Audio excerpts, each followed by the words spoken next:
Hello, എല്ലാവർക്കും പരമ്പരയിലേക്ക് സ്വാഗതം. നമ്മുടെ ഈസി ബ്രേക്ക്ഫാസ്റ്റ് റെസിപ്പിയിൽ ഇന്നത്തെ ഐറ്റം എന്ന് പറയുന്നത് ചപ്പാത്തി റോളാണ് കേട്ടോ. പെട്ടെന്ന് വർക്കിംഗ് പീപ്പിളിനൊക്കെ ഉണ്ടാക്കി കഴിച്ചിട്ട് പോകാൻ പറ്റും. കുട്ടികൾക്കൊക്കെ വളരെ നന്നായിട്ട് ഇഷ്ടപ്പെടുന്ന ഒരു ഡിഷാണിത്. അതുമാത്രമല്ല ലഞ്ച് ബോക്സിൽ കൊടുത്തുവിടാനും പറ്റിയൊരു ഡിഷാണിത്. അപ്പോൾ അതെങ്ങനെ ചെയ്യുന്നത് നമുക്കൊന്ന് നോക്കാം. നമ്മുടെ ആവശ്യത്തിനുള്ള ചപ്പാത്തി മാവ് കുഴച്ച് വയ്ക്കുക. ഒരു പാൻ അടുപ്പിൽ വെച്ചിട്ട് അല്പം എണ്ണ ഒഴിച്ച് കൊടുക്കുക. ഒരു ചപ്പാത്തി റോൾ ഉണ്ടാക്കാൻ വേണ്ടിയിട്ട് ഒരു സവാള അരിഞ്ഞത് ഇട്ട് കൊടുക്കുക. ഒരു ചെറിയ കഷ്ണം ഇഞ്ചി അരിഞ്ഞത് ഇട്ട് കൊടുക്കുക. ചെറിയ രണ്ട് പച്ചമുളക് മതി, അതങ്ങോട്ട് ഇട്ട് കൊടുക്കുക. ഒരു ചപ്പാത്തി റോൾ ഉണ്ടാക്കാൻ ഒരു തക്കാളിയുടെ ആവശ്യമില്ല, ഒരു ഹാഫ് തക്കാളി മതിയാവും കേട്ടോ.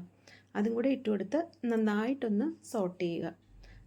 ഒരു പകുതിയൊക്കെ ഒന്ന് വാടി വരുമ്പോഴത്തേക്ക് പാകത്തിന് ഉപ്പും കൂടെ ഇട്ട് കൊടുത്തിട്ട് നന്നായിട്ട് വീണ്ടും ഒന്ന് സോട്ട് ചെയ്തെടുക്കുക. തീ മീഡിയത്തിൽ വെച്ചിട്ട് നല്ലതുപോലെ ഒന്ന് സോട്ട് ചെയ്ത് ഈ പരുവാകുമ്പോഴത്തേക്ക് നമ്മൾ ഇറക്കി മാറ്റി വയ്ക്കുക. ഒരു ചപ്പാത്തി പരത്തിയിട്ട് നമ്മൾ അടുപ്പിൽ കല്ലിട്ടതിന് ശേഷം ഒരു ഭാഗം നന്നായിട്ടൊന്ന് മുരിച്ചെടുക്കുക. അടുത്ത ഭാഗം പകുതിയെ വേകാവുള്ളൂ കേട്ടോ.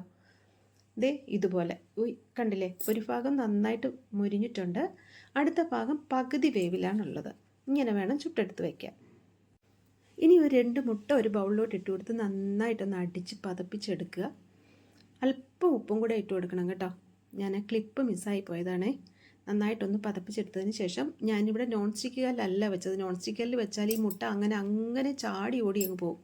ഈ കല്ലിൻ്റെ നടുക്കൊരല്പം കുഴിയുള്ളത് കൊണ്ട് സാധാരണ ഇരുമ്പ് കല്ല് വെച്ച് കൊടുത്ത് പ്ലെയിനായിട്ട് മുട്ട ഒഴിച്ചതിന് ശേഷം നമ്മൾ റോസ്റ്റ് ചെയ്ത് വെച്ചിരുന്ന സംഭവങ്ങളെല്ലാം നിരത്തി കൊടുക്കുക. വേണമെങ്കിൽ ഒറിഗാനോ പൗഡറൊക്കെ ഇട്ട് കൊടുക്കാം. ഞാനൊന്നും ഇട്ട് കൊടുത്തിട്ടില്ല.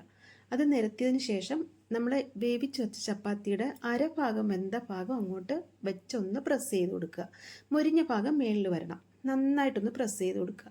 ഒരു 2 മിനിറ്റിന് ശേഷം എടുത്ത് മാറ്റിയതിന് ശേഷം നമ്മൾ ചുരുട്ടി വെച്ചിട്ട് അപ്പം തന്നെ കഴിക്കാനും ടേസ്റ്റാണ്.